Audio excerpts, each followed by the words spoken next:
Topping our news, the Texas Rangers have completed their investigation into a fatal officer-involved shooting in Pampa. Last Thursday afternoon, Pampa police officers responded to a 911 domestic disturbance call in the 2100 block of Hobart Street.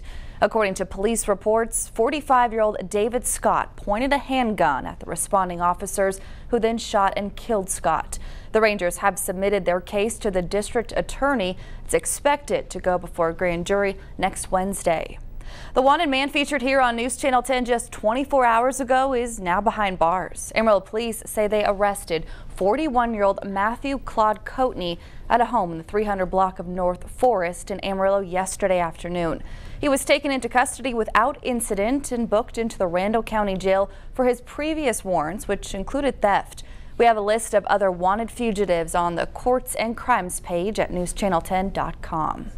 A petition making its way around Pampa right now aims at boosting the city's economy. News Channel 10's Heather Geller looked into what's behind it and what stands in its way. She joins us now live in the studio. The start to the weekend looks great for any outdoor activities you have planned, but get ready for a winter blast to arrive by Sunday. For a first look at our forecast, we join Chief Meteorologist Doppler Dave Oliver live in the Storm Track Center. Hi, Dave. All right, Dave, thank you. Silverton was just approved tens of thousands of dollars to bring more water in for city residents. The Texas Water Development Board is granting $90,000 to Silverton through the Economically Distressed Areas program. The city manager says the money will be used to drill new wells and build pipelines to bring more water into the city. He says Lake McKenzie, where they were getting their water supply from, is running very low. An area resident receives what she says is the surprise of a lifetime. Jeanette Thorne was surprised this week with the 2012 Special Olympics Texas Statewide Coach of the Year Award. She tells us being a part of the Special Olympics allows her to touch the lives of all the different athletes involved. It means that She says she's been a Special Olympics coach for 16 years and doesn't plan on retiring anytime soon. Well, it's that time of year. Some area Marines are collecting thousands of toys for hundreds of tots. Marines were shopping for kids today at Toys R Us in Amarillo. If you would like to contribute, toys can be dropped off for area children until the 17th of this month. For the next 10 days, you can donate toys for kids ranging from newborns all the way up through 18-year-olds.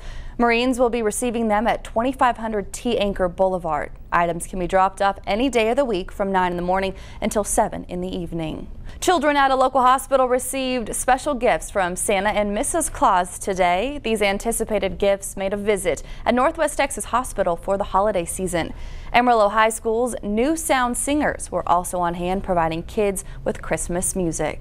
Well, we're in the home stretch of this year's food drive benefiting the High Plains Food Bank, and there's still work to be done to reach our goals. Here with the latest, our News Channel 10's Walt Howard and Allie Allison live at Market Street United. Doppler Dave joins us. You have a bunch of peanut butter up here. Yeah, do you have a spoon? No, in the newsroom. Actually, I have a delivery for you to make out at the High Plains Food Bank Drive. Trying to get that, peanut butter goal of 20,000 sandwiches. Well, we'll make quite a few of this. Yes, you will. But if you haven't done so, make sure you have a chance to get out there and donate. Let's take a look at our weather as we start the week. Looks like if you want to get outdoors, tomorrow is your day. You probably won't want to on Sunday. And some of us could wake up to snow Monday morning. A dusting anyway. I don't think it's going to shut down any roads or snow anybody in, but some of the first flakes are certainly possible. All right. Thank you, Dave. How pacemakers may offer new hope to Alzheimer's patients. That story and more when Live at 5 returns. The Federal Aviation Administration is being urged to allow more electronics aboard planes. The FCC is requesting the use of tablets, e-readers, and portable devices from takeoff to landing. Currently, passengers are required to turn off their electronics during takeoff, even though there has been no proof they interfere with flight services. The FAA says it will review its policies about electronic devices in flight. More than 7 decades later, it is remembered as a day which will live in infamy. Today marks the 71st anniversary of the attack on Pearl Harbor, the day the Japanese bombed the U.S. and kick-started America's involvement in World War II. More than 2,400 Americans died on December 7, 1941. A strong earthquake hit northeastern Japan this morning, triggering tsunami warnings and fears of another disaster in the region.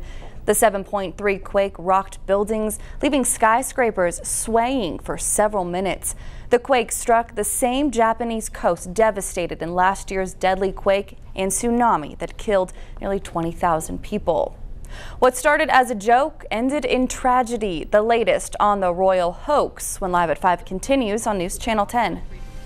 Doctors at Johns Hopkins University are experimenting with a pacemaker for the brain to combat Alzheimer's disease. It relies on the same technology as pacemakers for the heart, but instead stimulates the brain. So far, findings are positive. The man charged in the shooting death of Florida teen Trayvon Martin is now suing NBC. Zimmerman's lawsuit accuses NBC of deleting several chunks of conversation between Zimmerman and the 911 dispatcher and moving unrelated comments together to make it seem like he was racially profiling Martin.